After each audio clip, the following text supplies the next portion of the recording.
నమస్కారం ఘంటారావానికి స్వాగతం. ముందుగా ప్రధానాంశాలు.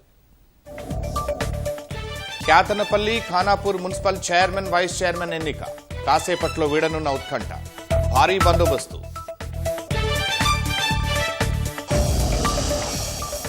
ఇబ్రహీంపట్నం పురపాలిక చైర్మన్ వైస్ చైర్మన్ ఎన్నిక సర్వం సిద్ధం, కార్యాలయానికి చేరుకున్న కౌన్సిలర్లు.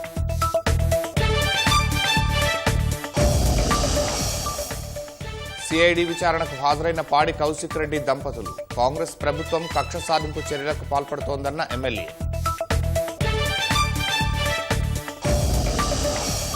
హైదరాబాద్లో పలుచోట్ల రోడ్లపై ఆక్రమణల కూల్చివేత, భారీ బందోబస్తు మధ్య నిర్మాణాలు తొలగిస్తున్న అధికారులు.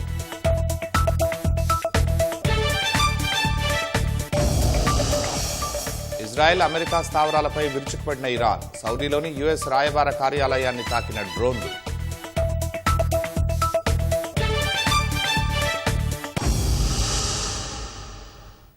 కాసేపట్లో రంగారెడ్డి జిల్లా Ibrahimpatnam municipality chairman vice chairman ఎన్నిక జరగనుంది. కాంగ్రెస్ బీఆర్ఎస్ మధ్య ఘర్షణలతో ఇప్పటికే 2 సార్లు వాయిదా పడగా హైకోర్టు ఆదేశాలతో ఇవాళ అధికారులు ఏర్పాట్లు పూర్తి చేశారు. మొత్తం 24 స్థానాలకు గాను బీఆర్ఎస్ 13, కాంగ్రెస్ 8 సీట్లు గెలుచుకున్నాయి. చైర్మన్ పీఠాన్ని దక్కించుకునేందుకు ఇరు పార్టీలు ప్రయత్నాలు చేస్తుండగా అధికారులు పటిష్ట బందోబస్తు ఏర్పాటు చేశారు. కౌన్సిలర్లు కార్యాలయానికి చేరుకున్నారు. రంగారెడ్డి జిల్లా Ibrahimpatnam municipal chairman vice chairman ఎన్నికపై ఉత్కంఠకు ఇవాళ తెరపడనుంది. ఇప్పటికే 2 సార్లు వాయిదా పడగా హైకోర్టు తీర్పుతో ఇవాళ పూర్తి కానుంది. మధ్యాహ్నం 12:30 తర్వాత ఎన్నిక జరగనుంది. ఇబ్రహీంపట్నం మున్సిపాలిటీలో మొత్తం 24 స్థానాలకు జరిగిన ఎన్నికల్లో 13 స్థానాలను బీఆర్ఎస్ కైవసం చేసుకుంది. కాంగ్రెస్ 8కి పరిమితం కాగా బీజేపీకి 2, స్వతంత్ర అభ్యర్థి 1 చొప్పున గెలిచారు. పీఠం బీఆర్ఎస్దేనని అనుకున్న తరుణంలో అనూహ్య పరిణామాల మధ్య చైర్మన్ వైస్ చైర్మన్ ఎన్నిక వాయిదా పడింది.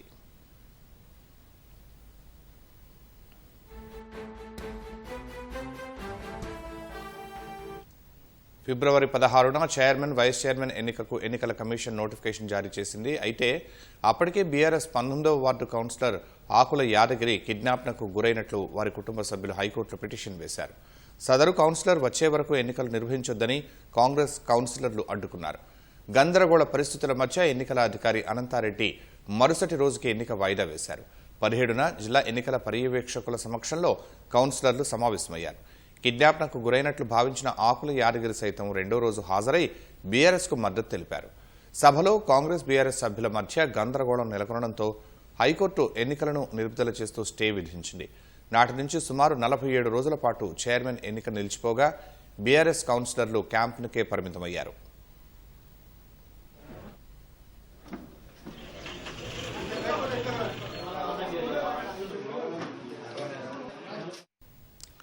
ప్రస్తుతానికి 13 సొంత సభ్యులు, 1 బీజేపీ కౌన్సిలర్, స్వతంత్ర అభ్యర్థి మద్దతుతో బీఆర్ఎస్ బలంగా ఉంది.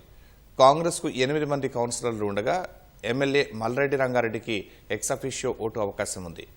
ఆకుల యాదగిరి బీఆర్ఎస్కు మద్దతు ఇవ్వకపోయినా చైర్మన్ పదవి బీఆర్ఎస్ దక్కించుకునే అవకాశాలు కనిపిస్తున్నాయి.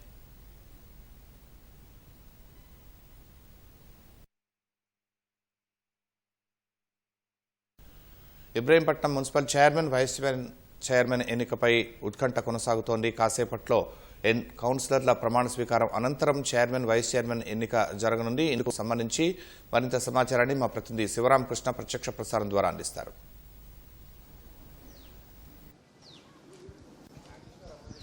రైట్ శర్మ, ప్రస్తుతం మనం ఇబ్రహీంపట్నం మున్సిపల్ ఆఫీస్ వద్ద ఉన్నాము. ఇప్పటికే ఇక్కడికి 24 మంది కౌన్సిలర్లు ఎవరైతే ఉన్నారో వాళ్ళు ఇప్పటికే చేరుకున్నటువంటి పరిస్థితి కనిపిస్తుంది. అయితే బీఆర్ఎస్కి సంబంధించి దాదాపు 15 మంది కౌన్సిలర్లు ఉన్నారు. అట్లాగే కాంగ్రెస్కి 8 మంది గెలుచుకోగా, అట్లాగే ఒక బీజేపీ కౌన్సిలర్ 18వ వార్డు కౌన్సిలర్ సిద్ధం భానుప్రియ కూడా ఇక్కడికి చేరుకున్నటువంటి పరిస్థితి ఉంది. అట్లాగే కాంగ్రెస్కి సంబంధించి ఎక్సఫిషియో సభ్యుడిగా ఉన్నటువంటి ఈ శాసనసభ ఎమ్మెల్యే శాసనసభ నియోజకవర్గం ఎమ్మెల్యే ఎవరైతే ఉన్నారో మల్రెడ్డి రంగారెడ్డి కూడా ఈ ప్రస్తుతం ఇక్కడికి చేరుకున్నటువంటి పరిస్థితి కనిపిస్తుంది.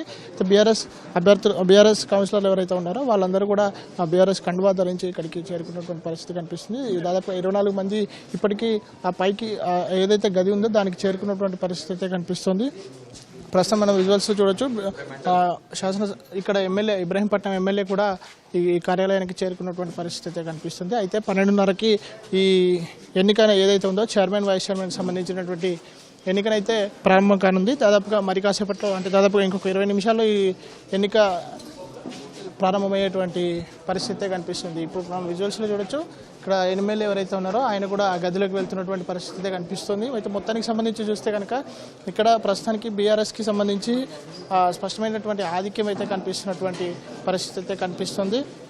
అట్లాగే కాంగ్రెస్కి సంబంధించి దాదాపుగా 8 మంది కాంగ్రెస్ సభ్యులతో పాటు ఒక బీజేపీ కౌన్సిలర్ ఎవరైతే ఉన్నారో 18వ వార్డు సిద్ధం భానుప్రియ ఎవరైతే ఉన్నారో వాళ్ళు కూడా కాంగ్రెస్ అభ్యర్థులతో కలిసి ఇక్కడికి చేరుకున్నారు. అట్లాగే బీఆర్ఎస్కి సంబంధించి ఒక బీజేపీతో పాటు ఇండిపెండెంట్గా గెలిచినటువంటి అభ్యర్థి కూడా ఇందులోనే చేరుకున్నటువంటి పరిస్థితి అయితే కనిపిస్తుంది. అయితే మొత్తంగా చూస్తే మరి కాసేపట్లో ఇక్కడ ఈ Ibrahimpatnam municipal chairman vice chairman ఎన్నికకు సంబంధించి ఈ ఏర్పడినటువంటి ఉత్కంఠ ఏదైతే ఉందో అది మరి కాసేపట్లో విడనున్నట్టుగా కూడా తెలుస్తోంది. ఓటు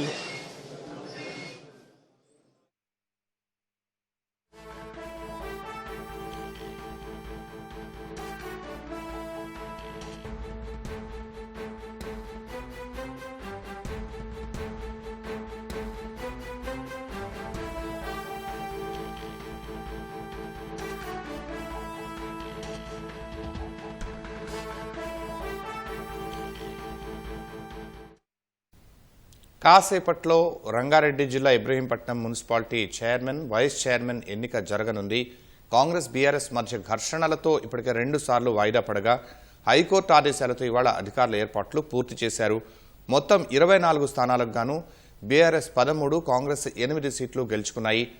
చైర్మన్ పీఠాన్ని దక్కించుకునేందుకు ఇరు పార్టీలు ప్రయత్నాలు చేస్తుండగా అధికారులు పటిష్ట బందోబస్తు ఏర్పాటు చేశారు.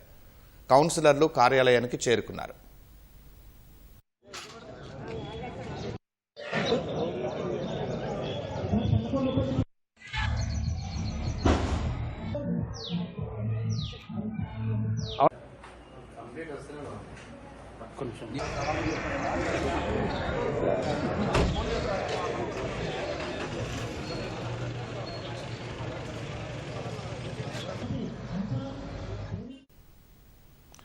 రంగారెడ్డి జిల్లా Ibrahimpatnam municipal chairman vice chairman ఎన్నికపై ఉత్కంఠకు ఇవాళ తెరపడనుంది. ఇప్పటికే 2 సార్లు వాయిదా పడగా హైకోర్టు తీర్పుతో ఇవాళ పూర్తి కానుంది. మధ్యాహ్నం 12:30 తర్వాత ఎన్నిక జరగనుంది. ఇబ్రహీంపట్నం మున్సిపాలిటీలో మొత్తం 24 స్థానాలకు జరిగిన ఎన్నికల్లో 13 స్థానాలను బీఆర్ఎస్ కైవసం చేసుకుంది.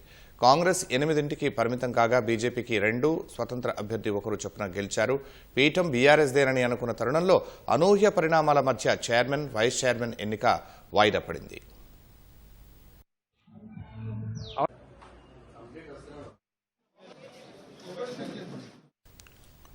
ఫిబ్రవరి 16న చైర్మన్ వైస్ చైర్మన్ ఎన్నికకు ఎన్నికల కమిషన్ నోటిఫికేషన్ జారీ చేసింది. అయితే అప్పటికే బీఆర్ఎస్ 19వ వార్డు కౌన్సిలర్ ఆకుల యాదగిరి కిడ్నాప్కు గురైనట్లు వారి కుటుంబ సభ్యులు హైకోర్టులో పిటిషన్ వేశారు. సదరు కౌన్సిలర్ వచ్చే వరకు ఎన్నికలు నిర్వహించొద్దని కాంగ్రెస్ కౌన్సిలర్లు అడ్డుకున్నారు. గందరగోళ పరిస్థితుల మధ్య ఎన్నికల అధికారి అనంతారెడ్డి మరుసటి రోజుకి ఎన్నిక వాయిదా వేశారు. 17న జిల్లా ఎన్నికల పర్యవేక్షకుల సమక్షంలో కౌన్సిలర్లు సమావేశమయ్యారు. కిడ్నాప్కు గురైనట్లు భావించిన ఆకుల యాదగిరి సైతం 2వ రోజు హాజరై బీఆర్ఎస్కు మద్దతు తెలిపారు. సభలో కాంగ్రెస్ బీఆర్ఎస్ సభ్యుల మధ్య గందరగోళం నెలకొనడంతో హైకోర్టు ఎన్నికలను నిలుపుదల చేస్తూ స్టే విధించింది. నాటి నుంచి సుమారు 47 రోజుల పాటు చైర్మన్ ఎన్నిక నిలిచిపోగా బీఆర్ఎస్ కౌన్సిలర్లు క్యాంపునకే పరిమితమయ్యారు.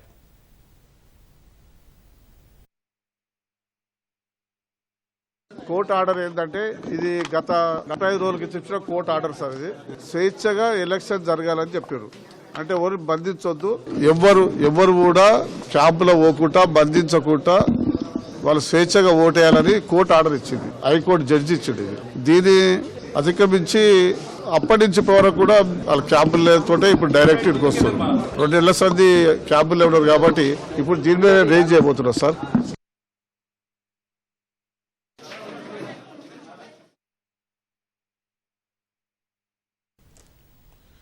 ఇప్పటికే కాకరేపిన కేతనపల్లి మున్సిపల్ చైర్మన్ ఎన్నిక ఉత్కంఠ రేపుతోంది. ఇందుకు సంబంధించిన మరింత సమాచారాన్ని మా ప్రతినిధి మణికేశ్వర్ ప్రత్యక్ష ప్రసారం ద్వారా అందిస్తారు.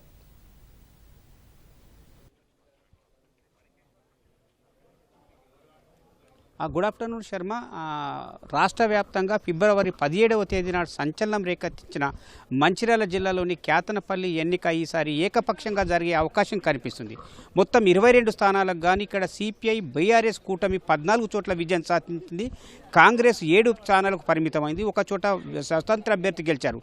దాంతో రాష్ట్ర మంత్రి వివేక్ ఆయన తనయుడు పెద్దపల్లి ఎంపీ వంశీకృష్ణ ఎక్సఫీజియో సభ్యుడిగా ఈ కేతనపల్లిలో పేరు నమోదు చేసుకోవడంతో కాంగ్రెస్ బలం 9కి చేరుకుంది. స్వతంత్ర అభ్యర్థిని కలిపితే 10 మందికి బలం చేరింది. కానీ చైర్మన్ వైస్ చైర్మన్ ఎన్నిక కావాలంటే 12 స్థానాల 13 అవసరం ఉంది. దానికి అనుగుణంగా బీఆర్ఎస్ సిపిఐకి స్పష్టమైన ఆధిక్యత ఉంది. అందుకే 16, 17 ఫిబ్రవరి నాడు జరిగిన ఆ ఎన్నిక కూడా ఏకపక్షంగా అటు బీఆర్ఎస్ సిపిఐ కూటమి గెలుచుకుందని భావన వ్యక్తమైంది. కానీ అనూహ్యంగా జరిగిన పరిణామాలు ఘర్షణ తీవ్ర స్థాయి ఉద్రిక్తకు దారితీసింది. దాంతో ఫిబ్రవరి 16 నాడు వాయిదా పడింది కోరం లేక. ఫిబ్రవరి 17 నాడు ఘర్షణల కారణంగా వాయిదా పడింది. తర్వాత హైకోర్టుకు వెళ్ళింది. హైకోర్టు ఆదేశాలకు అనుగుణంగా రాష్ట్ర ఎన్నికల సంఘం ఇవాళ మళ్ళీ ఎన్నికలు నిర్వహిస్తుంది. ఇప్పటి వరకు 12:30 గంటలకు ఎన్నిక నిర్వహించాల్సి ఉంది. ఫిబ్రవరి 17వ తేదీ నాడు సభ్యుల ప్రమాణ స్వీకారం జరిగింది. కానీ 12:30కు జరగాల్సిన ఈ ఎన్నిక కోసం ఇప్పటికే బీఆర్ఎస్ సిపిఐ కూటమికి చెందిన 14 మంది సభ్యులు ఇప్పుడే కాసేపటి క్రితం కౌంటింగ్ ఎన్నికల హాల్లోకి వెళ్ళిపోయారు. కాంగ్రెస్ సంబంధించిన సభ్యులు ఎవరూ రాలేదు. అంటే ఒక రకంగా బలం లేనందున రాకపోవడమే మంచిదనే అభిప్రాయం కాంగ్రెస్ వర్గాల్లో అవుతుంది. రాష్ట్ర మంత్రి వివేక్ కూడా ముందుగా పట్టు విడుపులకు పోకుండా బాగా దీన్ని స్థానాన్ని కైవసం చేసుకోవాలని భావించారు. కానీ చివరి నిమిషంలో ఇటు సిపిఐ బీఆర్ఎస్ కూటమిలో అంటే ఏకతాటిపై ఉండడు, ఎక్కడ చెదిరిపోకుండా ఏకతాటిపై నిలవడంతో వారికి సంబంధించిన సభ్యులు ఎవరు కాంగ్రెస్ వైపు రాలేదు. ఫలితంగా సభ్యుల బలం సరిపోలేదు. దానికి అనుగుణంగా ఇక్కడికి వచ్చి చైర్మన్ స్థానానికి పోటీ పడడం ఎందుకనే అభిప్రాయం కారణంగా కాంగ్రెస్ సభ్యులు ఎవరు రాకూడదని నిర్ణయించినట్టుగా మనకు తెలుస్తుంది. అనుకున్నట్టుగా 12 గంటలకైతే ఇక్కడికి రావాలి. ఒకవేళ వచ్చినా ఇప్పటికే 12 దాదాపు సమయం కావస్తుంది. మరి ఇంకా కాంగ్రెస్ సభ్యులు ఎవరు రాకపోవడంతో చైర్మన్ వైస్ చైర్మన్ ఏకపక్షంగా జరిగే అవకాశం కనిపిస్తుంది. ఇక్కడ పోలీస్ యంత్రాంగం పటిష్టమైన బందోబస్తు ఏర్పరిచింది. ఫిబ్రవరి 17వ తేదీ నాడు తీవ్ర ఘర్షణకు జరిగింది, లాఠీ చార్జింగ్ జరిగింది, పోలీసుల పైన గాయాలు జరిగినాయి. అట్లాగే బాల్క సుమన్ పైన కేసు నమోదు కావడంతో 14 రోజుల రిమాండ్కు వెళ్లాల్సి వచ్చింది. ఈ ఘటన అంతా కారణంగా ఒక పటిష్టమైన బందోబస్తు చేసింది. కానీ ఇవాళ కూడా ఎన్నికల అధికారిని పోలీసు అధికారులు అటు ఎన్నికల అధికారుల మధ్య సమన్వయం అయితే లేనట్టే కనిపిస్తుంది. ఇప్పటి వరకు కూడా మీడియాని అనుమతి ఇవ్వకపోవడం ఇక్కడ అధికార యంత్రాంగం తీవ్ర విమర్శలకు పాలవుతుంది. వాస్తవంగా అయితే ఇది మీ ఎంపిక చేసిన జిల్లా కలెక్టరు సిఫారసు చేసిన పాసులు ఇచ్చిన వాళ్ళకి ఎన్నిక పారదర్శకంగా నిర్వహించాల్సి ఉంది. కానీ దీన్ని అలాంటి పరిస్థితి ఇక్కడ కనిపించలేదు. ఎన్నికల అధికారిగా మంచిర్యాల జిల్లా అదనపు పాలనాధికారి బాధ్యతలు చేపట్టారు. ఆయన నేతృత్వంలో ఇక్కడ అధికారులకు సంబంధించిన కాదు మీడియాకు కానీ ఎవరిని కూడా లోనికి అనుమతించకపోవడం తీవ్ర విమర్శలకు దారిచ్చింది. ఇప్పటికిప్పుడే కాసేపటి కింద కొంత పోలీసులు సమన్వయంతో కొంత లోపలికి మీడియాను అనుమతించారు. కానీ మీడియా హాల్ ఎన్నిక గదిలోకి మాత్రం ఎవరికి అనుమతి లేదని చెప్పింది. ఎన్నికలకు స్పష్టంగా ఎన్నికల నిబంధనలకు కూడా పూర్తిగా పారదర్శకంగా కెమెరాలో విజువల్ తీసుకునేలా కూడా ఉంది. దానికి భిన్నంగా ఇక్కడ మంచిర్యాల యంత్రాంగం కొంత వ్యవహరించడం విమర్శకు తావిస్తుంది. ఇది ఇక్కడ కేతనపల్లికి సంబంధించింది. అట్లాగే ఖానాపూర్ది కూడా తీవ్ర ఉత్కంఠ మధ్య కొనసాగుతుంది. ఖానాపూర్లో మొత్తం 12 మంది స్థానాలు, అందులో బీఆర్ఎస్ బీజేపీ చెరో 4 స్థానాలు గెలిచేటే కాంగ్రెస్ 3 చోట్ల, స్వతంత్ర అభ్యర్థి 1 చోట విజయం సాధించారు. అట్లా 12 సభ్యులకు సంబంధించి. కానీ మొన్న 2-3 రోజుల కిందట బీఆర్ఎస్కు సంబంధించిన ఒక అభ్యర్థి కాంగ్రెస్కు వైపు వెళ్ళారు. దాంతో కాంగ్రెస్ స్వతంత్ర అభ్యర్థి ఒక బీఆర్ఎస్ సభ్యుడు కలిపి 5 అట్లాగే ఖానాపూర్ ఎమ్మెల్యే వెడ్మ బొజ్జు ఎక్సఫీజియో సభ్యుడు తీసుకోవడంతో 6 సభ్యు బలం చేరుకుంది. కానీ ఖానాపూర్లో చైర్మన్ వైస్ చైర్మన్ కావాలంటే 7 సభ్యుల బలం అవసరం ఉంది. దానికి అనుగుణంగా బీఆర్ఎస్ 3, బీజేపీ 4 సభ్యులతో స్పష్టమైన బలం చేరుకునింది. ఇప్పుడు బీఆర్ఎస్ బీజేపీ కాంగ్రెస్కు సంబంధించిన అభ్యులంతా కూడా ఖానాపూర్ మున్సిపల్ ఎన్నిక హాల్లోకి చేరారు. మరి కాసేపట్లో ఎన్నిక ప్రక్రియ ప్రారంభం కానుంది. బీఆర్ఎస్ బీజేపీకి సంబంధించిన సభ్యులు 7 ఏకపక్షంగా నిలిస్తే పూర్తిగా చైర్మన్ వైస్ చైర్మన్ స్థానాన్ని కైవసం చేసుకునే అవకాశం ఉంది. ఒకవేళ బీఆర్ఎస్ నుంచి లేదా బీజేపీ నుంచి ఒకరైనా తప్పిపోయి చీలిక ఏర్పడి కాంగ్రెస్ వైపు చేరితే మాత్రం అనూహ్యమైన విజయ్ కాంగ్రెస్ను వరించనుంది. అంటే ఖానాపూర్లో ఉత్కంఠ వాతావరణం నెలకొంది. దానికి అనుగుణంగానే అటు ఆ 3 పార్టీలు మేమే గెలుస్తామన్నట్టు కాంగ్రెస్, బీజేపీ, బీఆర్ఎస్ ధీమా వ్యక్తం చేస్తున్నప్పటికీ ఒక్క అభ్యర్థి ఎవరి వైపు ఉంటారనేది కూడా ఉత్కంఠ రేకెత్తిస్తుంది. కేతన్నపల్లిలో మాత్రం ఏకపక్షంగానే అంటే బీఆర్ఎస్ సిపిఐ కూటమి దాదాపు విజయం ఖాయమన్నట్టుగా కనిపిస్తుంది. ఎందుకంటే ఇక్కడ కాంగ్రెస్ రాకపోవడం కూడా ఈ కూటమికి బలం చేకూరుస్తుంది. ఈ కూటమిలో కూడా చైర్మన్, వైస్ చైర్మన్ బీఆర్ఎస్ సంబంధించిన అభ్యర్థి చైర్మన్, సిపిఐకి సంబంధించిన అభ్యర్థి వైస్ చైర్మన్గా ఎన్నికకు ఒక ఒప్పందం జరిగింది. దానికి అనుగుణంగానే మరి కాసేపట్లో ఈ ఎన్నిక పూర్తి కానుంది. శర్మ, ఇది ఇక్కడ కేతనపల్లి అట్లాగే ఖానాపూర్ మున్సిపాలిటీకి సంబంధించిన తాజా పరిస్థితి. కెమెరా పర్సన్ కిరణ్తో మణి, కోటు హైదరాబాద్ స్టూడియో. మణికేశ్వర్, ధన్యవాదాలు. నిర్మల్ జిల్లా Khanapur municipal chairman, vice chairman ఎన్నికపై ఉత్కంఠ వీడనుంది. పీఠం కైవసం చేసుకునేందుకు ప్రధాన పార్టీలు ఎత్తుకు పై ఎత్తులు వేస్తున్నాయి. ఖానాపూర్ మున్సిపల్ ఎన్నికల్లో ప్రజలిచ్చిన విలక్షణమైన తీర్పుతో చైర్మన్, వైస్ చైర్మన్ ఎన్నిక ఆలస్యమవుతూ వస్తోంది. పట్టణంలోని మొత్తం 12 వార్డుల్లో అధికార కాంగ్రెస్ పార్టీ నుంచి 3 కౌన్సిలర్లు గెలుపొందగా స్వతంత్రంగా గెలిచిన 3వ వార్డు కౌన్సిలర్ కాంగ్రెస్లో చేరడం, ఎమ్మెల్యే ఎక్సఫీషియో ఓటుతో ఆ పార్టీ బలం 5కు చేరింది.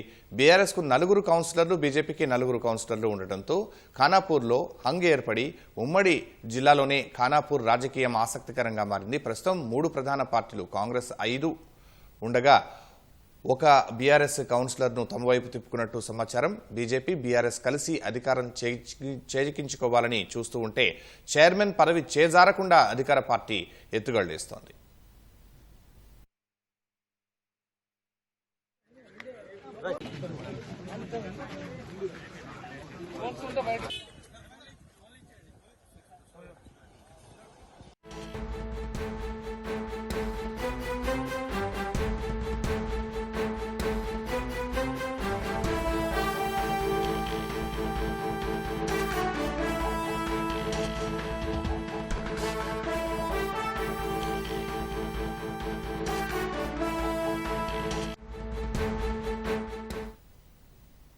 హైదరాబాద్లో ఫుట్పాత్ ఆక్రమణలపై జీహెచ్ఎంసీ కొరడా జులిపిస్తోంది. నగరంలోని 6 జోన్లలో ఫుట్పాత్ను ఆక్రమించి చేపట్టిన నిర్మాణాలు, షెడ్లను జీహెచ్ఎంసీ సిబ్బంది తొలగిస్తోంది. ఈ క్రమంలో రోడ్డు విస్తరణ పనుల్లో భాగంగా ఆరాంఘర్ వద్ద ఫుట్పాత్పై ఏర్పాటు చేసిన చిరు వ్యాపారుల డబ్బాలను అధికారులు తొలగించారు. స్థానిక వ్యాపారుల్లో అసంతృప్తి నెలకొనడంతో ఎలాంటి ఉద్రిక్తతలు తలెత్తకుండా ముందస్తు జాగ్రత్తతో పోలీసుల బందోబస్తు నడుమ తొలగింపు చర్యలు చేపట్టారు. పోలీసులు సమన్వయంతో పరిస్థితిని నియంత్రిస్తూ తొలగింపు ప్రక్రియను కొనసాగిస్తున్నారు. ప్రజలకు రాకపోకల్లో ఇబ్బందులు తగ్గేలా ట్రాఫిక్ సమస్యలు పరిష్కరించేందుకు రోడ్డు విస్తరణ పనులను త్వరితగతిన పూర్తి చేయాలని అధికారులు లక్ష్యంగా పెట్టుకున్నారు. ఈ నేపథ్యంలో జాంబాగ్ వద్ద ఆక్రమణల తొలగింపు చర్యలను జీహెచ్ఎంసీ కమిషనర్ పరిశీలించారు.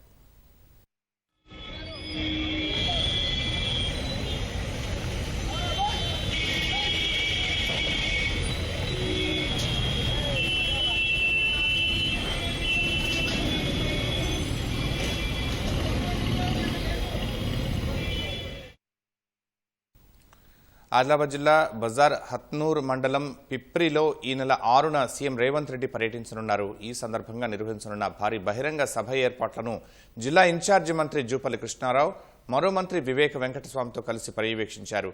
ప్రభుత్వ సలహాదారు సుదర్శన్ రెడ్డి, ఎమ్మెల్యేలు అనిల్ జాదవ్, ప్రేమ్ సాగర్ రావు తదితరులు సభా ప్రాంగణాన్ని పరిశీలించారు. అనంతరం సమీక్ష నిర్వహించిన మంత్రి జూపల్లి అధికారులకు దిశానిర్దేశం చేశారు. ప్రజాపాలన ప్రగతి ప్రణాళిక 99 రోజుల కార్యక్రమంలో భాగంగా ఆదిలాబాద్ జిల్లాలో సీఎం పర్యటించనున్నారని తెలిపారు. బోధ్ నియోజకవర్గంలో 1200 కోట్ల రూపాయల వ్యయంతో ఇంటిగ్రేటెడ్ స్కూల్కు శంకుస్థాపన చేయనున్నారని పేర్కొన్నారు. బాసర సరస్వతి దేవాలయ అభివృద్ధికి 300 కోట్లు, 2027లో జరిగే గోదావరి పుష్కరాల కోసం 500 కోట్ల రూపాయలతో కుంభమేళ తరహాలో ఏర్పాట్లు చేయనున్నట్లు వెల్లడించారు.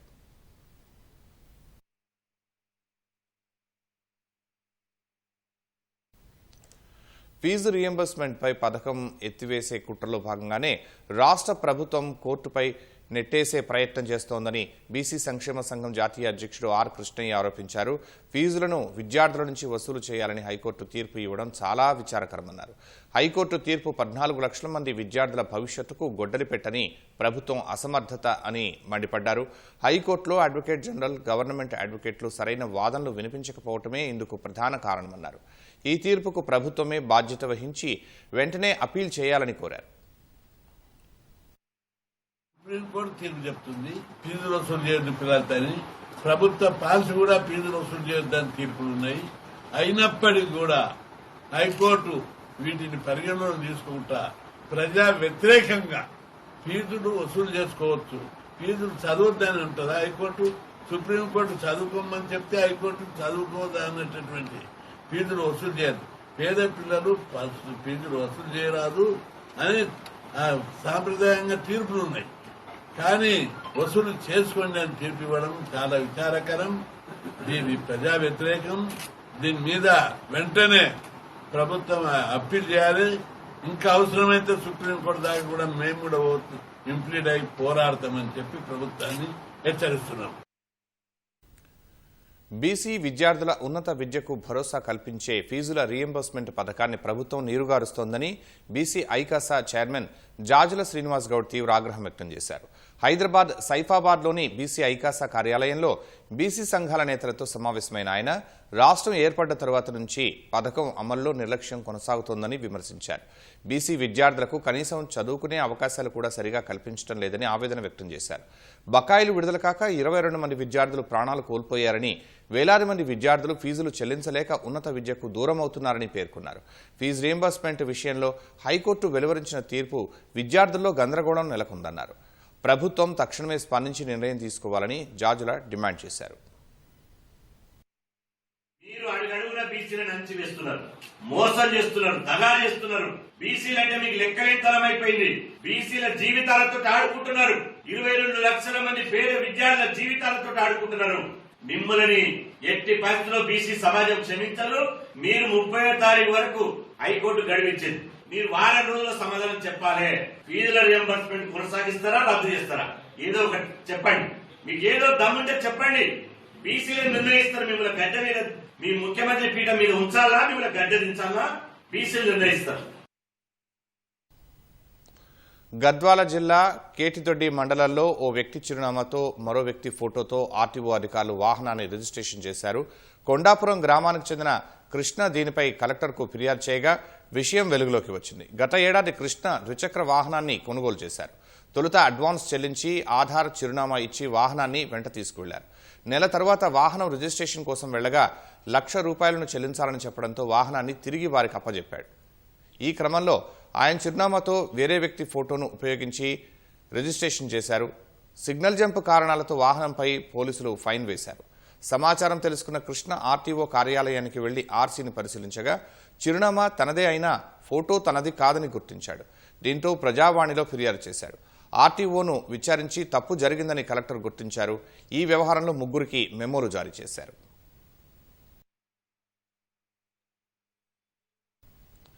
ఎల్పీజీ, పెట్రోల్, డీజిల్, గ్యాస్ కొరతతో వినియోగదారులు ఇబ్బందులు ఎదుర్కొంటున్నారు. ఇదే సాకుగా తీసుకుని డీలర్లు, దళారులు ఎల్పీజీ గ్యాస్ సిలిండర్లు పక్కదారి పట్టిస్తున్నారు. 3,000 నుంచి 5,000 రూపాయల చొప్పున బ్లాక్ మార్కెట్లో విక్రయిస్తూ సొమ్ము చేసుకుంటున్నారు. ఈ క్రమంలో అక్రమ వ్యాపారం పెద్ద ఎత్తున సాగుతుండటంతో సర్కారు ఉక్కుపాదం మోపుతోంది. ఇప్పటి వరకు గృహావసర ఎల్పీజీ సిలిండర్లు 3,699 స్వాధీనం చేసుకున్నట్లు పౌర సరఫరాల శాఖ వెల్లడించింది. వీటితో పాటు 70 చిన్న సిలిండర్లను స్వాధీనం చేసుకున్నారు. వాటి విలువ ₹1,10,00,000 ఉంటుందని అధికారులు తెలిపారు.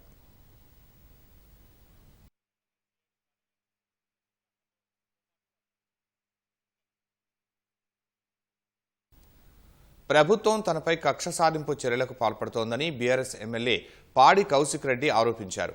జనవరి 29న జరిగిన ఘటనపై నమోదు చేసిన కేసులో భాగంగా సిఐడి విచారణకు సతీమణితో కలిసి హాజరయ్యారు. వీణవంకలో సమ్మక్క జాతర సందర్భంగా పోలీసుల విధుల అడ్డంకి, దూషణలు, మత విద్వేష వ్యాఖ్యలు చేసినట్లుగా కౌశిక్ రెడ్డిపై ఆరోపణలు ఉన్నాయి. కౌశిక్ రెడ్డి ప్రధాన నిందితుడిగా మరో 15 మంది సహా నిందితులుగా చేర్చిన పోలీసులు ఇవాళ సిఐడి కార్యాలయంలోకి విచారణకు రావాలని నోటీసులు ఇచ్చారు.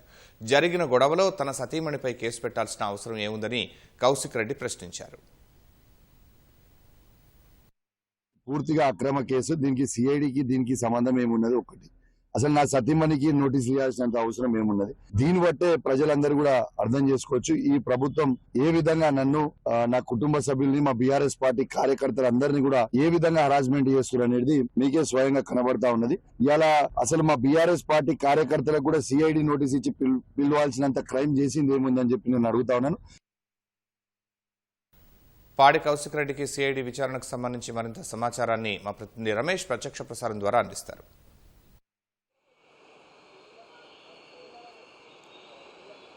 హుజరాబాద్ బీఆర్ఎస్ ఎమ్మెల్యే పాడి కౌశిక్ రెడ్డితో పాటు ఆయన సతీమణి శాలిన్ రెడ్డి కూడా కొద్దిసేపటి కింద అయితే సిఐడి కార్యాలయానికి విచారణకు హాజరు కావడం జరిగింది. జనవరి 29న వీనవంక గ్రామానికి సంబంధించి కూడా సమ్మక్క సారలక్క జాతరలకు దాదాపు 15 కార్లతో కూడా ర్యాలీలు వెళ్లడంతో కూడా అక్కడ ఉన్న పోలీసులు అడ్డుకోవడం జరిగింది. ఈ ఘటన పైన కూడా అక్కడ పోలీసులకు తర్వాత బీఆర్ఎస్ కార్యకర్తలకు సంబంధించి కూడా కొంతవరకు అక్కడ జరిగిన గొడవల కారణంగా గొడవ జరగడం జరిగింది. దీంతో అక్కడ పోలీసులు అడ్డుకోవడంతో కూడా ఆయన కొన్ని అక్కడున్న కరీంనగర్ సిపి పైన కూడా కొన్ని ఆరోపణలు చేయడం జరిగింది. ఆరోపణలతో కూడా ఇటు పాడి కౌశిక్ రెడ్డితో పాటు మొత్తం 15 మంది పైన కూడా పోలీసులు కేసు నమోదు చేసి కూడా కేసు అయితే నమోదు చేయడం జరిగింది. ఆ దృష్టిలో పెట్టుకొని తర్వాత కరీంనగర్ సిపి పైన కూడా ఒక మతపరమైన వ్యాఖ్యలు చేసినట్లు కూడా కొన్ని ఆరోపణలతో కూడా ఉన్నాయి. కాబట్టి వాటికి సంబంధించి కూడా వివరణ ఇవ్వాలంటూ కూడా సిఐడి అధికారులు కూడా ఆ నోటీసులు అయితే సర్వ్ చేయడం జరిగింది. ఈరోజు 11:30 గంటలకు సిఐడి కార్యాలయానికి రావాలని చెప్పి కూడా ఆయన నోటీసులో పేర్కొనడంతో కూడా వాళ్ళిద్దరు కూడా ఆయనతో పాటు ఆయన సతీమణి శాలిరెడ్డి ఇద్దరు కూడా ఇక్కడికి సిఐడి కార్యాలయానికి అయితే చేరుకోవడం జరిగింది. ఇక్కడికి వచ్చిన తర్వాత అంతకంటే ముందే బీఆర్ఎస్ లీగల్ టీం సంబంధించి కూడా సిఐడి కార్యాలయానికి అయితే రావడం జరిగింది. ఆయనతో పాటు ఇటు న్యాయవాదులు కూడా ఇటు సిఐడి కార్యాలయానికి వచ్చి లోపలికి విచారణకు సంబంధించి కూడా వెళ్ళిన పరిస్థితి అయితే ఉంది. కొద్దిసేపటి కిందనే విచారణకు సంబంధించి కూడా ప్రారంభం కావడం జరిగింది. దాంట్లో విచారణకు సంబంధించి కూడా ఆ రోజు జరిగిన ఘటనతో పాటు తర్వాత సిపిపై కూడా కరీంనగర్ సిపి పైన కూడా చేసిన ఆరోపణల పైన కూడా అతను కొన్ని ఇప్పటికే అక్కడున్న కొన్ని ఆధారాలు కూడా సమర్పించాలి, తర్వాత ఎలాంటి ఆరోపణలు చేశారు, తర్వాత వాటికి సంబంధించి కూడా కొంతవరకు పోలీసులు ఇప్పటికే కొన్ని ఆధారాలు సేకరించారు. కాబట్టి వాటికి సంబంధించి ఆ వివరాలు అందజేయాలని చెప్పి కూడా పోలీసులు అయితే కోరినట్టు తెలుస్తుంది. కొద్దిసేపటి కింద అయితే విచారణ ప్రారంభమైంది. కాబట్టి విచారణకు సంబంధించి కూడా పూర్తి స్థాయిలో విచారణ కొనసాగించే అవకాశం ఉంది. మరొక పక్క పాడి కౌశిక్ రెడ్డి ఇటు సిఐడి కార్యాలయానికి వచ్చే ముందు మీడియాతో మాట్లాడుతూ కావాలని నాపై కక్షపూర్వకంగా ఈ నోటీసులు జారీ చేశారని చెప్పి కూడా అతను ఇక్కడికి కార్యాలయానికి వచ్చిన తర్వాత మీడియాతో మాట్లాడడం జరిగింది. అక్కడ అతనికి సంబంధించిన నియోజకవర్గంలో అక్కడ డంపింగ్ యార్డ్ పైన కూడా ఈరోజు ఒక కార్యక్రమం ఉంది. దాన్ని దృష్టిలో ఉంచుకొని ఈ విధంగా నా పైన కూడా నోటీసులు ఇచ్చి కార్యాలయానికి విచారణకు హాజరు కావాలని చెప్పి కూడా కక్షపూర్వకంగా మాత్రమే ఈ విధంగా నోటీసులు జారీ చేశారని చెప్పి కూడా కౌశిక్ రెడ్డి అయితే ఒక ఆరోపణలు అయితే చేయడం జరిగింది. దీంతో అతను మీడియాతో మాట్లాడిన అనంతరం కూడా ఇక్కడ నుంచి లోపలికి వెళ్ళారు. తర్వాత విచారణకు సంబంధించి కూడా హాజరు కాయారు. కాబట్టి విచారణకు సంబంధించి కూడా ఏ విధంగా ఉండబోతుంది ఇప్పటికే, ఎందుకంటే అతనిపై ఇటు సిపి పైన ఆరోపణలు కానీ తర్వాత అతనిపై నమోదు చేసిన కేసుకు సంబంధించి కూడా వివరాలు కూడా అన్ని వివరాల ఆధారంగా కూడా సిఐడి అధికారులు అయితే ప్రస్తుతం అయితే విచారణ కొనసాగిస్తుంది. డిఎస్పీ రంగస్వామి నేతృత్వంలో కూడా ఈ విచారణ కొనసాగుతుంది. కాబట్టి విచారణ అనంతరం సంబంధించి కూడా మళ్ళీ మీడియాతో మాట్లాడతాను, తర్వాత ఇటు సిఐడి అధికారులను కూడా మేము ప్రశ్నిస్తామని చెప్పి కూడా ఆయన సిఐడి కార్యాలయానికి లోపలికి వెళ్తున్న సమయంలో మీడియాతో మాట్లాడుతూ వెళ్ళిపోవడం జరిగింది. విచారణకు సంబంధించి కూడా దాదాపు ఎప్పటివరకు కొనసాగుతుంది అనేది కూడా ప్రస్తుతం అయితే వేచి చూడాలి. ఎందుకంటే ఇప్పటికే ఇటు సిఐడి కార్యాలయానికి అతను హుజరాబాద్ నుంచి ఎమ్మెల్యే వస్తున్నప్పటికీ అతని కార్యకర్తలు కానీ అక్కడ బీఆర్ఎస్ కార్యకర్తలు వచ్చే అవకాశం ఉందన్న నేపథ్యంలో కూడా పోలీసులు భారీ బందోబస్తును ఏర్పాటు చేయడం జరిగింది. ఎవరిని కూడా ఇటువైపు రాకుండా కూడా వారిని అయితే అడ్డుకున్న పరిస్థితి అయితే కనపడుతుంది. Vote studio. ఇజ్రాయెల్ అమెరికా స్థావరాలు లక్ష్యంగా ఇరాన్ ప్రతీకార చర్యలను తీవ్రతరం చేసింది. మధ్య ఇజ్రాయెల్లోని ఓ నివాస సముదాయాన్ని ఇరాన్ క్షిపణి నేరుగా తాకింది. ఈ ఘటనలో భవనం మొత్తం ధ్వంసమైనప్పటికీ ఆ భవనాన్ని పౌరులు ఖాళీ చేయడంతో ప్రాణనష్టం సంభవించలేదు. అటు సౌదీ అరేబియా రాజధాని రియాద్లోని అమెరికా రాయబార కార్యాలయంపై ఇరాన్ 2 డ్రోన్లతో దాడి చేసింది. ఈ దాడిలో స్వల్పంగా మంటలు చెలరేగాయని ముందుగా సౌదీ ప్రభుత్వం ప్రకటించింది. అయితే ఈ దాడిలో అమెరికన్ ఎంబసీ పునరుద్ధరించలేనంత తీవ్రంగా ధ్వంసమైందని వాల్ స్ట్రీట్ జర్నల్ తెలిపింది. కార్యాలయంలోని 3 అంతస్తులు దెబ్బతిన్నాయని పేర్కొంది. దాదాపు 12 గంటల పాటు మంటలు అదుపులోకి రాలేదని స్పష్టమైంది. శుక్రవారం కువైట్లోని అమెరికా సైనిక స్థావరంపై ఇరాన్ చేసిన దాడుల్లో ఒక చినూక్ హెలికాప్టర్ తీవ్రంగా దెబ్బతింది. బాగు చేయటం సాధ్యం కాని విధంగా ఉన్న చినూక్ హెలికాప్టర్ ఫోటోలు బహిర్గతం అయ్యాయి.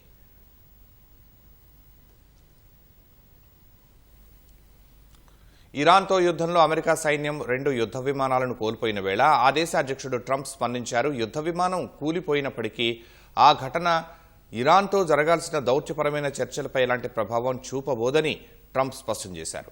ఈ ఘటన చర్చలకు ఆటంకం కలిగిస్తుందా అని విలేకరు అడిగిన ప్రశ్నకు జవాబిచ్చిన ట్రంప్ అసలు ఏ ప్రభావం ఉండబోదని పేర్కొన్నారు. ప్రస్తుతం మనం యుద్ధంలో ఉన్నామని గుర్తుంచుకోవాలని వివరించారు. విమానం కూలిపోవడంపై ట్రంప్ స్పందించడం ఇదే తొలిసారి. అయితే గల్లంతైన పైలట్ గాలింపు ఆపరేషన్ వివరాలను వెల్లడించడానికి ఆయన నిరాకరించారు. ఈ సంక్లిష్టమైన సైనిక చర్య గురించి మీడియా వ్యవహరిస్తున్న తీరుపై అసహనం వ్యక్తం చేశారు. కాగా గల్లంతైన పైలట్ గురించి ఖుజెస్తాన్ ప్రాంతంలో అటు ఇరాన్ ఇటు అమెరికా దళాలు తీవ్రంగా గాలిస్తున్నట్లు సమాచారం. ఇరాన్ భూభాగంలో అమెరికన్ విమానాలు కూలిపోవడం ఇదే తొలిసారి.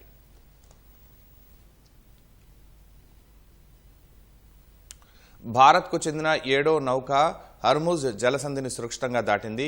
గ్రీన్ శాన్వి అనే అతిపెద్ద ఎల్పీజీ వాహక నౌక పర్షియన్ గల్ఫ్ నుంచి బయటపడింది. సుమారు 46,000 మెట్రిక్ టన్నుల వంట గ్యాస్ను గ్రీన్ శాన్వి మోసుకొస్తోంది. ఏప్రిల్ 12 నాటికి ఇది భారత్ను చేరుకోనుంది. యుద్ధం వేళ హార్ముజ్ను దిగ్బంధించిన ఇరాన్ మిత్రదేశాల నౌకలకు మాత్రమే దాని గుండా ప్రయాణించేందుకు అనుమతి ఇస్తోంది. యుద్ధ నష్టాన్ని భర్తీ చేసుకునేందుకు అక్కడ ప్రయాణించే నౌకల నుంచి కోట్ల రూపాయల్లో పన్ను వసూలు చేయాలని ఇరాన్ ఇటీవలే నిర్ణయించింది. ఈ నేపథ్యంలో గ్రీన్ శాన్వి నుంచి డబ్బు వసూలు చేసిందా లేదా అన్నది స్పష్టం కావాల్సి ఉంది. ఇప్పటికే 6 చమురు గ్యాస్ వాహక నౌకలు హర్ముజ్ను దాటి భారత్కు చేరుకోగా ఇంకా 17 భారత నౌకలు అక్కడే చిక్కుకున్నాయి. మాల్దాలో హింసాకాండ ఆందోళనలు రేకెత్తించిన వేళ పశ్చిమ బెంగాల్లో ఎన్నికలను స్వేచ్ఛగా నిష్పక్షపాతంగా నిర్వహించాలని ప్రధాన ఎన్నికల కమిషనర్ జ్ఞానేష్ కుమార్ ఆదేశించారు. విధి నిర్వహణలో నిర్లక్ష్యం వహిస్తే కఠిన చర్యలు తప్పవని హెచ్చరించారు. డివిజనల్ కమిషనర్లు, జిల్లా మ్యాజిస్ట్రేట్లు, ఎస్పీలు, పోలీసు అధికారులు అందరికీ ఈ ఆదేశాలు వర్తిస్తాయని తెలిపారు. ఎన్నికల ప్రక్రియలో భయం, హింస, ఓటర్లను ప్రలోభపెట్టడం, బూత్ క్యాప్చరింగ్ వంటి అక్రమాలకు తావు లేకుండా చూడాలని స్పష్టం చేశారు. ఓటర్ల జాబితా సవరణ సమయంలో భారీగా ఓటర్ల పేర్లు తొలగించారన్న ఆగ్రహంతో 7 న్యాయాధికారులను మాల్దా గ్రామస్తులు నిర్బంధించిన నేపథ్యంలో ఈసీ కఠినంగా వ్యవహరిస్తోంది. ఇప్పటికే ఈ కేసును దర్యాప్తు చేస్తున్న ఎన్ఐఏ తన ప్రాథమిక విచారణ నివేదికను సుప్రీంకోర్టుకు సమర్పించనుంది. కేసు తదుపరి విచారణ ఏప్రిల్ 6న జరగనుంది. ఉక్రెయిన్ వ్యాప్తంగా రష్యా జరిపిన భారీ క్షిపణి, డ్రోన్ దాడుల్లో 8 మంది ప్రాణాలు కోల్పోయారు. డజన్ల సంఖ్యలో గాయపడ్డారు. రాజధాని కీవ్తో పాటు సుమీ, ఖేర్సన్, ఖార్కివ్, డోనెట్స్క్ ప్రాంతాల్లో భారీ దాడులు జరిగాయి. ఈస్టర్ పండుగ సందర్భంగా కాల్పుల విరమణకు సిద్ధమని ఉక్రెయిన్ అధ్యక్షుడు జెలెన్స్కీ ప్రకటించారు. ఈ ప్రతిపాదనను అమెరికా ద్వారా మాస్కోకు చేరవేశారు. ఈ నేపథ్యంలోనే రష్యా విరుచుకుపడటం ప్రాధాన్యం సంతరించుకుంది. రష్యా వ్యూహాన్ని మార్చిందని, పౌర ప్రాణ నష్టం పెంచేందుకు ఉద్దేశపూర్వకంగా పగటిపూట దాడులు చేస్తోందని ఉక్రెయిన్ ఆరోపిస్తోంది. రాబోయే రోజుల్లో విద్యుత్ వ్యవస్థలనే కాకుండా రైల్వేలు, రవాణా, నీటి సరఫరా వంటి కీలక మౌలిక సదుపాయాలను లక్ష్యంగా చేసుకోబోతోందని నిఘా వర్గాలు హెచ్చరిస్తున్నట్లు జెలెన్స్కీ పేర్కొన్నారు. అటు తమ భూభాగంపై ఉక్రెయిన్ పంపిన 192 డ్రోన్లను కూల్చివేసినట్లు రష్యా రక్షణ శాఖ ప్రకటించింది. కొన్ని డ్రోన్లు రష్యాలోని లెనిన్ గ్రాండ్ ప్రాంతంలో ఉన్న పేలుడు పదార్థాల తయారీ పరిశ్రమను ధ్వంసం చేశాయి. మహారాష్ట్రలోని నాసిక్ జిల్లాలో జరిగిన ఒక ఘోర రోడ్డు ప్రమాదంలో 6 పిల్లలతో సహా ఒకే కుటుంబానికి చెందిన 9 మంది ప్రాణాలు కోల్పోయారు. దిండోరీ పట్టణంలోని శివాజీనగర్ ప్రాంతంలో కారు బావిలో పడి ఈ విషాదం చోటు చేసుకుంది. ఒక శుభకార్యానికి హాజరై తిరిగి ఇంటికి వెళుతూ ఉండగా వేదిక సమీపంలోనే ఉన్న బావిలోకి కారు దూసుకు వెళ్లిందని పోలీసులు తెలిపారు. రాత్రి సమయంలో డ్రైవర్కు రోడ్డు సరిగా కనిపించకపోవడం వల్లే ప్రమాదం జరిగినట్లు అనుమానం వ్యక్తం చేశారు. ఘటనా సమాచారం అందుకున్న వెంటనే పోలీసులు, అత్యవసర సేవా సిబ్బంది అక్కడకు చేరుకుని సహాయ చర్యలు చేపట్టినట్లు వివరించారు. 2 క్రేన్లు, ఈతగాళ్ల సహాయంతో కారును, మృతదేహాలను వెలికితీసినట్లు వెల్లడించారు. ఒకే కుటుంబంలో 9 మంది చనిపోవడంతో దిండోరీలో విషాద ఛాయలు అలుముకున్నాయి. చిన్న వయసులోనే తల్లిని కోల్పోయిందామె.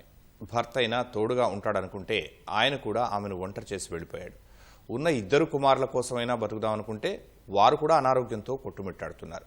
పనికి వెళ్తే తప్ప రోజు గడవదు. పెద్ద కుమారుడి చేతులు కాళ్ళు చచ్చుబడిపోగా చిన్న కుమారుడు పక్షవాతంతో బాధపడుతున్నాడు. ఇద్దరు పిల్లలతో పాటు తాను అనారోగ్యంతో పుట్టెడు కష్టాలు అనుభవిస్తోంది ఆ తల్లి. తోటి వారి సాయం కోసం ఎంతో ఆశతో ఎదురుచూస్తున్న తల్లి బిడ్డలపై మానవీయ కథనం.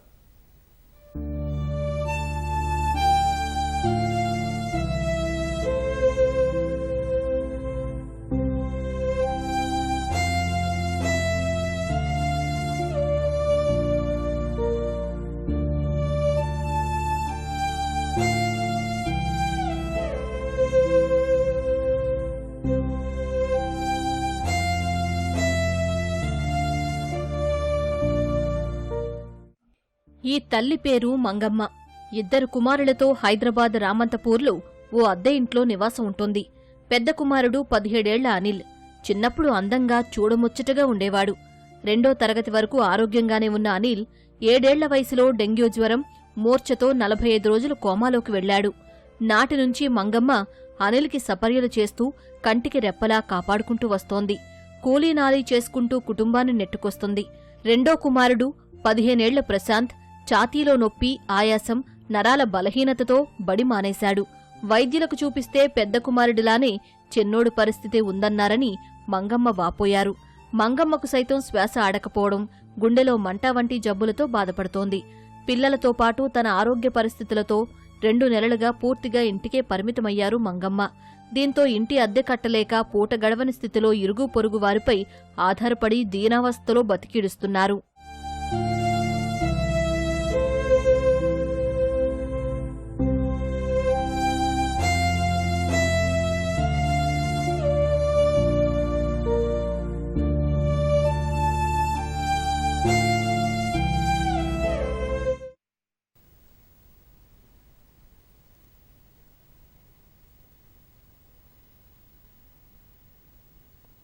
ఇబ్రహీంపట్నంలో మల్లెడ్డి రంగారెడ్డి మాట్లాడుతున్నారు. ప్రత్యక్ష ప్రసారం ద్వారా చూద్దాం. వాళ్ళే చెప్పండి. రండి రండి అమ్మా, రండి రండి రండి. 2 ఓట్లు కూడా లేవాలి. ఈరోజు జరిగిన ఎలక్షన్స్ ఏవైతున్నాయో ఏకపక్షంగా జరుగుతున్నాయి. ఈ ఎలక్షన్లు కోర్టు డైరెక్షన్స్ ఏమిచ్చింది? ఫ్రీ అండ్ ఫెయిర్ మేనర్లో ఎలక్షన్స్ కండక్ట్ చేయమని డైరెక్షన్స్ ఇచ్చింది. అభ్యర్థులు 60 రోజుల నుంచి కిడ్నాప్ చేసి వాళ్ళని బంధించి నిర్బంధించి ఎవరైతే మా రెబల్ క్యాండిడేట్ కాంగ్రెస్ సంబంధించినటువంటి క్యాండిడేట్ ఎవరైతే గెలిచినరో వాళ్ళను బంధించి 60 రోజుల నుంచి అభ్యర్థులను ఫ్రీ అండ్ ఫెయిర్ మేనర్ అని కోర్టు డైరెక్షన్స్ వాళ్ళ ఫ్యామిలీలు పోలీస్ స్టేషన్లలో కేసులు పెట్టినా ఈ వ్యక్తులను బంధించుకొని ఇవాళ ఎలక్షన్స్ జరుపుకొని ఏదో విజయం సాధించడం అనేది ఏదో ఇది చేస్తున్నారు. ఇక్కడ మేము కోరేది ఒకటే, 3 అబ్జెక్షన్స్ ఉన్నాయి. ఈ మున్సిపాలిటీలో 3 మున్సిపాలిటీలు ఆగినాయి. కానీ 3 మున్సిపాలిటీలో మా మున్సిపాలిటీది ఒక రకం వేరే రకంగా ఉన్నది. ఎట్లున్నదంటే, ఒకటి దొంగ క్యాస్ట్ సర్టిఫికేట్ మీద ఒక అభ్యర్థి గెలవడం జరిగింది. దాని మీద డిఎల్సి రిపోర్ట్ ఉన్నది, వాళ్ళను డిస్మిస్ చేసినట్టు. రెండోది ఏదైతే ఒకే వ్యక్తి 2 ఓట్లు వేసిండు అనేది గవర్నమెంట్, అది కూడా ఎలక్షన్ కమిషన్ డిస్మిస్ చేయమని, అభ్యర్థిని డిస్మిస్ చేయమని అది కూడా ఇచ్చింది. ఆర్డర్ను లెక్కలకు తీసుకోకుండా, ఈ దొంగ క్యాస్ట్ సర్టిఫికేట్ లెక్కలకు తీసుకోకుండా ఇవాళ ఏకపక్షంగా నిర్ణయం తీసుకోవడం. ఎవరైతే చైర్మన్ అభ్యర్థి అని ఇప్పటిదాకా మీద ప్రతిపాదించిండ్రో ఆ చైర్మన్ అభ్యర్థి మీద దొంగ అఫిడవిట్ అనేది కోర్టులో కేసు నడుస్తుంది. ఈ 3 ఓట్లు లేనట్టయితే ఇవాళ కాంగ్రెస్ పార్టీదే ఈరోజు చైర్మన్. మేము ఎలక్షన్ కమిషన్కి ఒక ప్లీ పెట్టుకున్నాము, అభ్యర్థించుకున్నాం. అమ్మ ఆపండి ఎలక్షన్స్, మేము నష్టపోతాము, కాంగ్రెస్ పార్టీ ఏదైతే ఉందో నష్టపోతుంది. మేము నైతికంగా గెలిచినాం. ఇవాళ ఈ ఇబ్రాహీంపట్నం మున్సిపాలిటీలో ఎట్లా గెలిచినాము? 35 ఓట్లతోని 5 సీట్లు ఓడిపోయినాం. ఒకటి 2 ఓట్లతోని, ఒకటి 4 ఓట్లతోని, ఒకటి 12 ఓట్లతోని, ఒకటి 17 ఓట్లతోని సీట్లు ఓడిపోవడం జరిగింది. కాకపోతే ఇబ్రాహీంపట్నం మున్సిపాలిటీ ప్రజల యొక్కటి వాళ్ళందరిది కూడా మాకే బీఆర్ఎస్ కన్నా 2300 ఓట్లు మా మీద మెజార్టీ చూపించారు. అయినా కానీ ఒక 35 ఓట్లతో ఓడిపోయినాం. ఏవైతే ఇలా ఏకపక్షంగా ఎలక్షన్స్ జరుపుతున్నారో ఈ ఎలక్షన్ కమిషను మా రిక్వెస్ట్ని లెక్కలకు తీసుకోకుండా ఇలా అపహాస్యం చేస్తున్నది ప్రజాస్వామ్యాన్ని అని అంటే, వాళ్ళే డిఎల్సి గవర్నమెంటే సస్పెండ్ చేయమని అంటది. గవర్నమెంటే మళ్ళీ ఎలక్షన్స్ కండక్ట్ చేయమంటది. కోర్టు సోమవారం వరకు వాయిదా ఇచ్చింది. ఏదో ఒకటి జరిగేంత వరకు 8వ తారీఖు వరకు ఒక దొంగ సర్టిఫికేట్ పెట్టుకున్నటువంటి అభ్యర్థి 8వ తారీఖు వరకు దాన్ని స్టే తెచ్చుకున్నారు. మరి ఇవన్నీ స్టేలు ఉన్నప్పుడు ఎట్లా ఎలక్షన్స్ పోతారు, ఎట్లా free and fair manner elections అని నేను ఈ ఎలక్షన్ కమిషన్ క్వశ్చన్ చేస్తున్నా. మీరు కోర్టు ఆర్డర్లు కూడా మీరు పట్టించుకోకపోవడం వల్ల ఈ ఎలక్షన్ కమిషన్ పైన కండక్ట్ చేసే వ్యక్తులు ఎవరైతే ఉన్నారో ఆఫీసర్లు ఇవాళ పట్టించుకోకపోవడం వల్ల ఈ ఎలక్షన్స్ మేము బైకాట్ చేస్తున్నాం. బైకాట్ చేసి ఈ ఫ్రీ అండ్ ఫెయిర్ మేనర్లో ఎలక్షన్స్ లేవు కాబట్టి మేము హాజరు కాకుండా మేము బయటికి రావడం జరిగింది.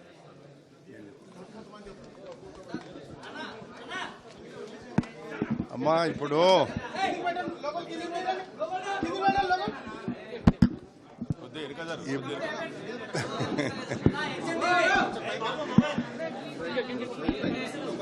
మీరు ఓకే మీరు ఇప్పటి వరకు మా కౌన్సిలర్లు అంతా చెప్పింది విన్నారు. ఇబ్రాహీంపట్నంలో జరిగినటువంటి ఎన్నికలకు మాకేం బాధ లేదు.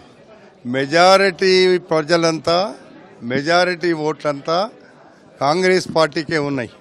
2300 ఓట్ల మెజారిటీ ఉన్న 35 ఓట్లతోని కొన్ని అటు ఇటుగా వాళ్ళు ఎలా గెలిచినరో 35 ఓట్లతోని గెలిచిన సీట్లు 1, 2, 5, 7, 9 ఇట్లా ఓట్లతో గెలిచినారు. గెలిస్తే అది ఒక్క ఓటుతో గెలిచినా మేము దాన్ని అబ్జెక్షన్ చేయలేము మా వాళ్ళు. కానీ వాళ్ళు చేస్తున్నటువంటి ప్రక్రియ 52 రోజులు దొంగల్లాగా బంధించి వీళ్ళు ఎన్నికలు చేస్తున్నారు అంటే నిజంగా పాపం వాళ్ళని చూస్తే నాకు జాలేసింది. ఈరోజు ఇక్కడ ఎవరు గెలిచినా ఎవరు వ్యక్తులున్నా ఇబ్రాహీంపట్నం అభివృద్ధికి ఒక శాసనసభ్యునిగా కోట్లాది రూపాయలు తెచ్చి పెట్టడానికి మా ప్రభుత్వం ఇక్కడ ఉంది. కానీ ఇక్కడ చేసినటువంటి తప్పులు అవకతవకలను ఎత్తి చూపితే వాళ్ళు ఒకటేమో ఏది క్యాస్ట్ సర్టిఫికెట్ ఒకటి చెప్పినట్టున్నారు, డబుల్ ఓటింగ్ ఒకటి చెప్పిండ్రు. 2 ఓట్ల తేడా ఉంది. ఇప్పుడు ఇంకా ఆ 2 ఓట్ల తేడానో 3 ఓట్ల తేడానో ఉన్నా కానీ మాకేం ఫరక్ పడదు. అయితే నేను వీళ్ళందరికీ ఒక్కటే చెప్పిన, మీరున్నవన్నీ కూడా ఇంకా కోర్టులో ఉన్నది కాబట్టి కోర్టు ద్వారా మా కౌన్సిలర్లకు చెప్పింది అదే. కోర్టు ద్వారా రేపు ఏదైనా జరుగుతుంది. మీరు ఏ మాత్రం కూడా మీరు ఇక్కడ తొందరపడి అక్కడ ఎలక్షన్ ఆపడం కరెక్ట్ కాదు, జరపనియండి అని చెప్పి బైకాట్ చేసినాం. ఓకేమ్మా, ఇప్పుడు మేము బయటకు వచ్చేసినాం. ఎన్నిక జరుగుమని చెప్పినాం, ఎన్నిక కాలేదు జరుపుకోమని చెప్పినాం. బహిష్కరం. కాంగ్రెస్ పార్టీ ఎన్నికలను బహిష్కరించింది. వాళ్ళు చెప్పిండ్రు కదా, ఇక వాళ్ళు చెప్పింది మీరు రాసుకోండి చాలు.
Ibrahimpatnam municipal chairman vice chairman ఎన్నిక జరిగిన తీరుపై మా ప్రతినిధి ఎస్ఆర్కే మరింత సమాచారం ప్రత్యక్ష ప్రసారం ద్వారా అందిస్తారు.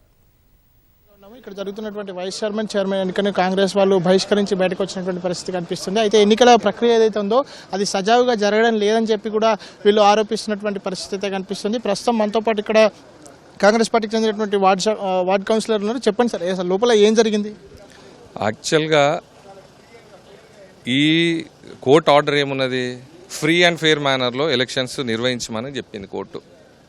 అంటే ఫ్రీ అండ్ ఫెయిర్ మేనర్ అంటే ప్రతి ఒక్క అభ్యర్థి గెలిచిన అభ్యర్థుల్ని ఫ్రీగా వదలండి, తర్వాత ఎలక్షన్స్ నిర్వహించమని చెప్పింది. కానీ అక్కడ ఫ్రీ అండ్ ఫెయిర్లు ఎక్కడ జరుగుతున్నది? ఇలా వాళ్ళు ఏకపక్షంగా ఎలక్షన్స్ నిర్వహించడం జరుగుతున్నది. మేము అడిగేది ఏంటి అని అంటే, ఇప్పుడు 3 మున్సిపాలిటీలు పెండింగ్లో ఉన్నాయి. ఇబ్రాహీంపట్నం మున్సిపాలిటీ వేరే పరిస్థితిలో ఉంది. ఒకటి దొంగ సర్టిఫికేట్ మీద ఆల్రెడీ డిఎల్సి రిపోర్ట్ ఇచ్చింది. ఏమని ఇచ్చింది? ఆ అభ్యర్థిత్వాన్ని ఆమె ఇచ్చింది ఫేక్ డాక్యుమెంట్ అని ఆల్రెడీ ఆర్డర్ ఇచ్చిండ్రు. రెండోది ఏమి ఇచ్చిండ్రు, ఒకే అభ్యర్థి గ్రామ పంచాయతీలో ఓటును వినియోగించుకున్నారు, మున్సిపాలిటీలో మళ్ళీ అభ్యర్థిత్వాన్ని వేసుకొని కౌన్సిలర్ గెలిచిండ్రు. దాని మీద కూడా ఎలక్షన్ కమిషన్ డిస్మిస్ చేస్తూ రిపోర్టు పంపింది. మేమేం అడిగినామంటే, ఈ 2 రద్దు అయిన తర్వాత ఆటోమేటిక్గా కాంగ్రెస్ పార్టీకే మెజార్టీ ఉంటుంది. ఇంకోటి ఏమున్నది, ఎవరైతే చైర్మన్ అభ్యర్థి ఇలా ప్రకటించిండ్రో తన అఫిడవిట్లో ఏమున్నది, అఫిడవిట్ అనేది దొంగ అఫిడవిట్ సమర్పించిండ్రు. అంటే దాని సుదర్శన్ రెడ్డి ఆయనది కూడా ఏమున్నది, రేపు కోర్టుకు పోయినరు, అది కూడా పెండింగ్లో ఉన్నది. ఇక్కడ 3 కేసెస్ పెండింగ్లో ఉన్నాయి. 2 ఆల్రెడీ తీర్పు వచ్చింది, అది కొంచెం ఒక 3-4 డేస్. ఇది ఎవరైతే క్యాస్ట్ సర్టిఫికేట్ ఉన్నారో ఆమె 8వ తారీఖు వరకు స్టే తెచ్చుకున్నప్పుడు ముందే ఎందుకు ఎలక్షన్స్ కండక్ట్ చేస్తుంది ఎలక్షన్ కమిషన్? మేము